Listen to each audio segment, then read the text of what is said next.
Welcome to the Rue Papers. Gone. Where is it? Where has that woman hidden it? How dare she keep it from me? Robin? What are you doing here? B, I didn't see you there. I wasn't there. I went to get coffee. Robin, what are you looking for? I thought you didn't like coming in here. Those books from the attic, the ones we looked at that day with all the rituals in. I just wanted to check something. Well, I don't have them. Why would you think I have them? What did you want to check? Well, if you don't have them, where are they? They're not in the attic, and I know what you're like, Beatrice. Hiding away down here, hoarding those stories, keeping them to yourself. You couldn't stay away, could you? All that brave talk about quitting, and yet you're still here, reading the stories, recording us, spying on us. I am not spying. Your computer is recording us right now. How long were you watching me before you announced yourself, huh? I didn't start the computer recording. Robin, what do you want with the old books? I just want to make sure you're in a safe place where we can refer to them. You know? B, I'm a typical librarian. Everything has to be shelved in the right place. You know me, right? Okay. If I find them, I'll give them to you. That's all. I hope your computer recorded that. My computer seems to be recording everything. I must have left it running last night. Or maybe I've accidentally set it to record every time it hears voices. Is there a way to do that? Probably. Sorry. I'm a little worked up. I'll leave you to your day. What do you have for today's story? Recording. Elena found it. She's been assiduous in going through some of the other archives. She found a no tape, and I'm playing it today. Okay.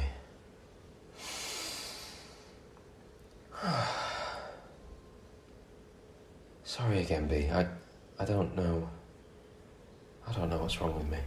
Well, it's been a stressful few weeks. Yeah? I guess. And by the way, John has been trying to get hold of you. I think the times between here and America are all messed up, and he says he constantly gets a busy signal. So can you give him a video call, he says. I've sent you his number. Yes, I will. Are you okay, Robin? No. Not really. See you later, B.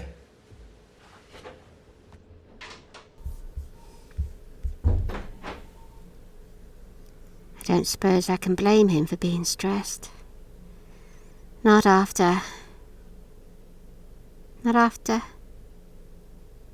After what? John. Why didn't I tell him what happened with John? Because he'd blame me. That was my face in the shadows, and then he'd do something. I'm not sure what. And I'm not finished yet. I need answers. I've been so focused on the Eddingtons and Rose's family, I've forgotten that my own family has been mixed up in this since the start. On the other hand, who is calling Robin? Because it's not John, is it? Why did my mother have Jenny's tape? Did we know her? Who else am I forgetting? Who am I forgetting? I have vague memories of relations I met once, but I can't think of their names. And I don't know what happened to them. I have no family left. Where did they all go? Remember. What am I forgetting? Jesus! Who's there? Just me. I'm collecting some equipment. What equipment? What have you been doing? Recording equipment. I left an old reel-to-reel tape recorder in here last night and I want to see what it picked up. What? Why? And why reel to reel? So it can't be affected by electronics or hacking. Elena, I record everything that happens in here. Yes, well, that's why I use the tape. Because it can't be hacked or have other sounds downloaded onto it. Elena, do you think I'm lying? That I've recorded all these sounds and edited them together? Elena, I don't even know how to create sound effects. And that's what you say. Nothing can be taken for granted, B. Nothing. Not even your innocence. Fine then. Play your tape.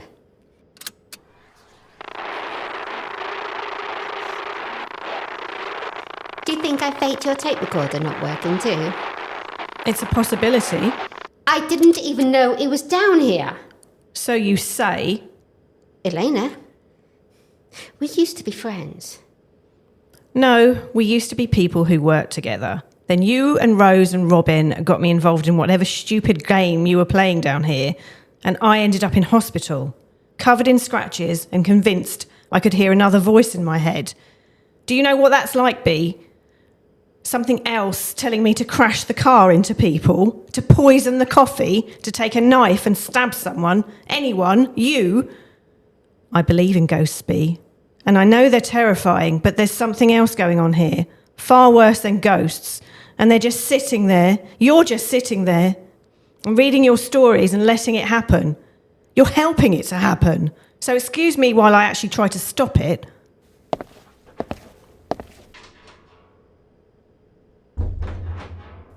To be fair, she may have a point. Well, today I have a tape of my own, fairly old, a recording by a researcher, not Rue, just someone investigating a theatre haunting, according to this. The name is all rubbed out, but the tape seems intact. And thankfully, Elena left the reel-to-reel, so I can play it. At least this time the voice won't be my own. I've done some really odd things in my time. Subjected myself to some really strange occurrences. Things I shouldn't really have to do. But this has to be one of the worst. I'm in the Swansea Valley. I don't know if you know the Swansea Valley. It should be more famous than it is. It's a truly beautiful place. The rocks stretch up on either side. The trees are like hooked claws. And there at the very top of the valley, just before it becomes the Brecon Beacons, there is a castle. That's odd, isn't it? And this castle isn't any old castle. It's not a Norman ruin.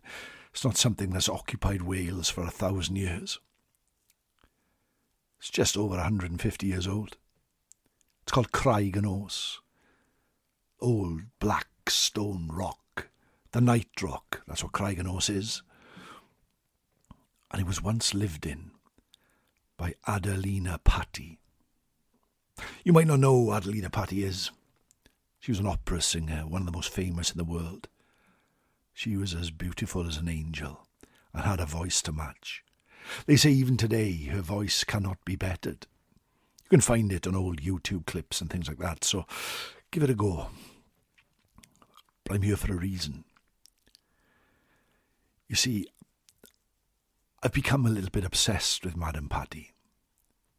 When you hear her singing, it's like nothing you can hear now. It's totally different, but it plucks at your heartstrings and makes you yearn for something purer. But the main reason, apart from that, my strange fascination, comes from the Grand Theatre, and I went there recently. You might know the Grand Theatre is one of the nicest theatres outside of London. It was built in 1897 in Swansea.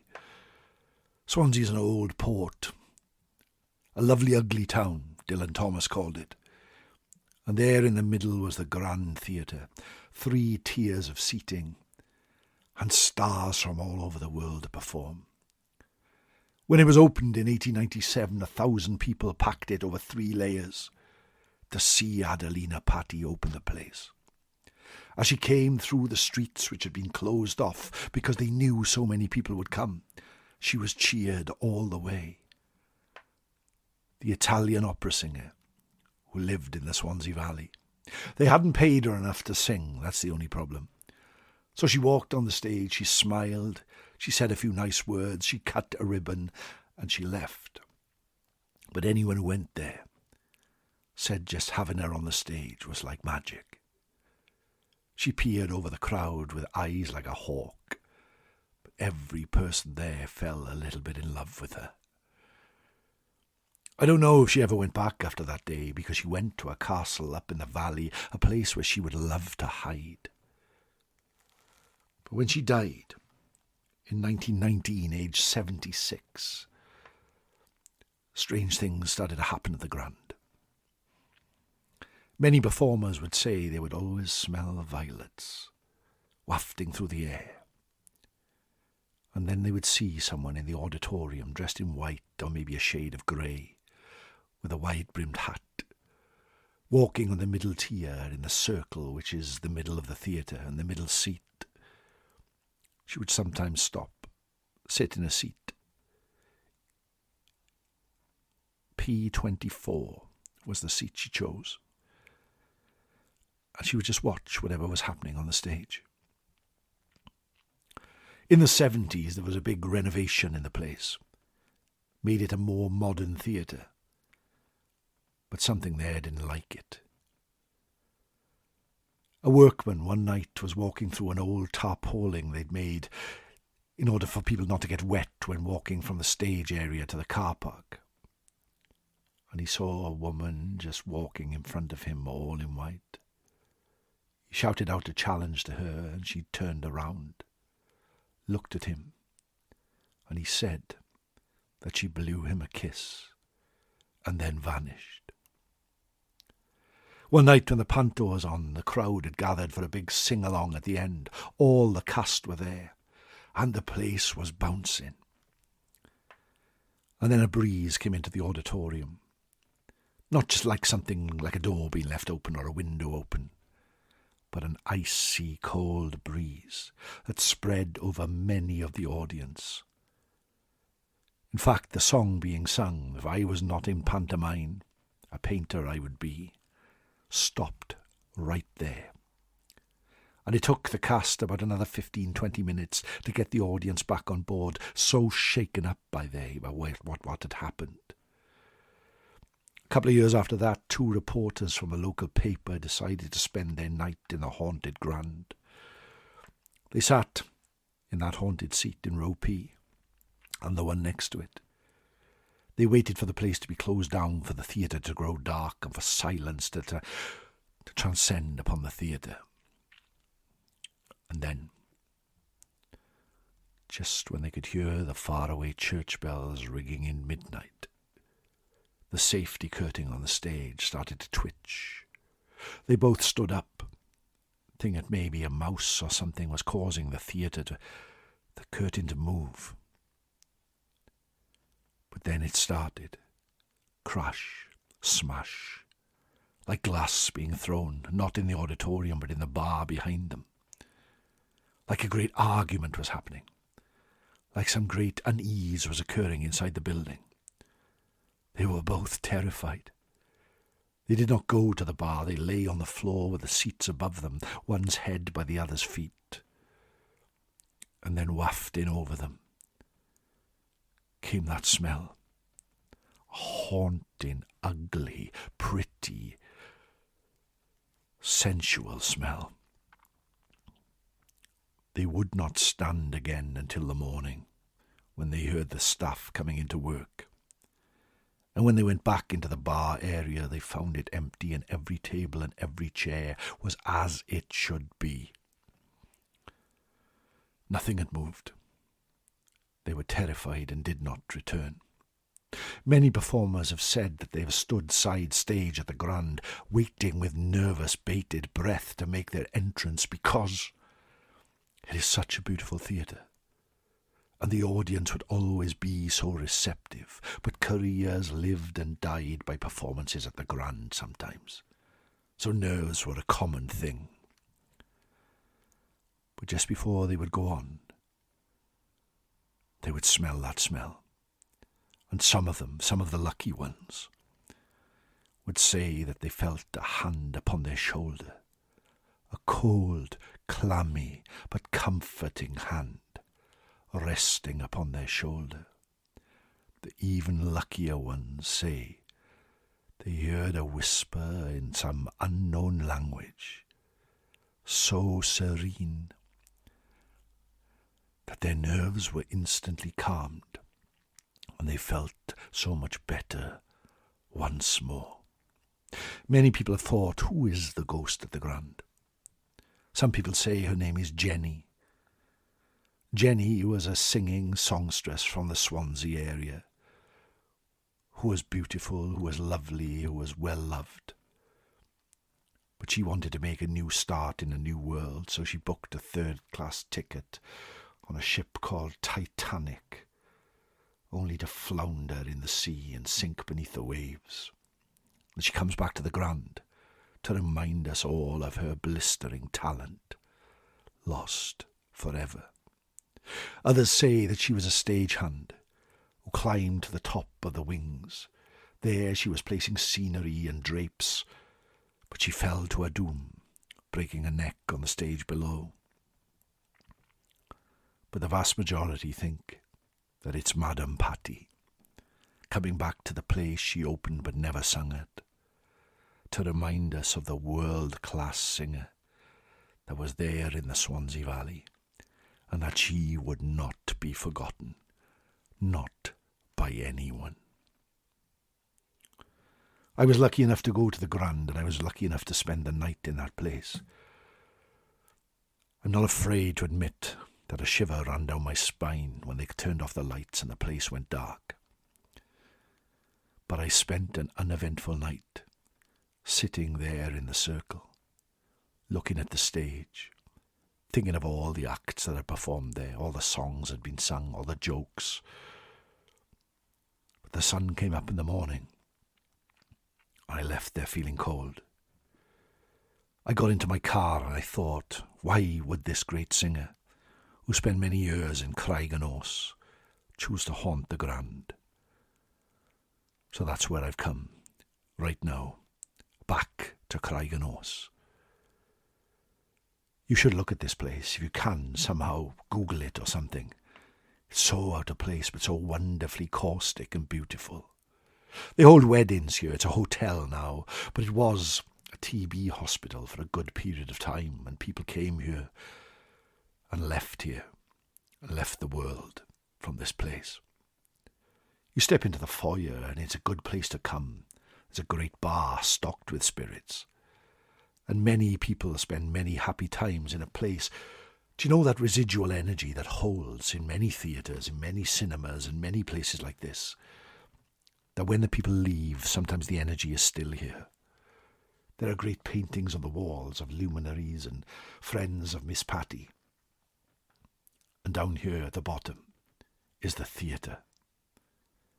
It's small and comforting, made for friends and family. The back wall just shows an old chariot with a very stereotypical opera singer driving it, or riding in it, I should say, and some wonderful-looking mythical horses at the front. They look amazing. The seats are comfortable. There's good acoustics, so they say. And there are old gas lamps that are still sometimes lit, that flicker and flare. I could sit here for a long time. I think if I'm ever going to find Madame Patty, it'll be here, of all places. She stopped singing late in her life, though nobody really knows why. Stopped singing for the public, anyway. Because she would come here when the moon was shining and the nights were dark, and stand on this very stage and sing a song about home. Because this, if anything, was home for Mrs. Patty, and not the Grand Theatre. Madam Patty, are you here? I have come a long way and I've listened for a long time and I've been to many places. Are you here? Show me if you are. Please. Nothing is there. They say ghosts only show when you least expect it. And I'm sort of believing that now. I'm sort of thinking that maybe you're not destined to see a ghost unless the ghost chooses to show itself to you. Strange though. It's like the theatre has grown colder, like the air has gone darker. Lights seem to flicker more.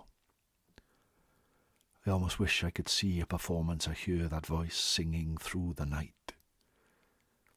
But it's time for me to leave. Time for me to go from this place and maybe leave this obsession behind. They say she only shows herself in order not to be forgotten, but here I am wanting to remember her. But she shows me nothing. Wait a second. Did you hear that? Yes, there it is. The place is now so cold. Listen to that voice. Listen to that song. Madam Patty, you have graced me this night. Madam Patty, I thank you so much. I will share this with the world, if you will let me. But then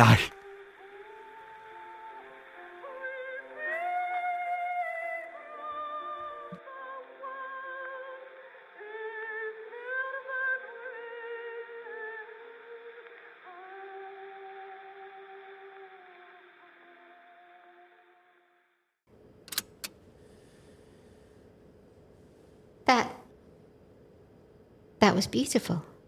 And terrifying. At the end. I feel like if I turn around, she'll be behind me. Was that her voice?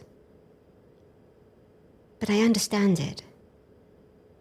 I understand the need to chase your obsession right to the threshold and over it.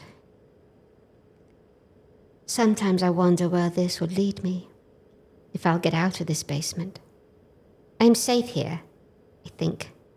I think something looks after me here. But what if I don't want to be safe? What if I want to follow the voice, find something new, some place new? What if I want to cross the threshold myself, like he did?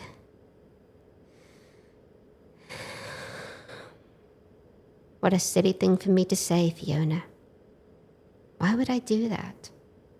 No. I'll stay here where I'm safe and read the stories and... all I do is read. Maybe I want to experience it too. Maybe I want to sit in the dark and see the ghostlight flicker and know she's come for me. No, I'm sensible and not swayed by ridiculous fancies. I am not my mother or grandmother or aunt. I won't go. I won't. Perhaps I should leave this for today.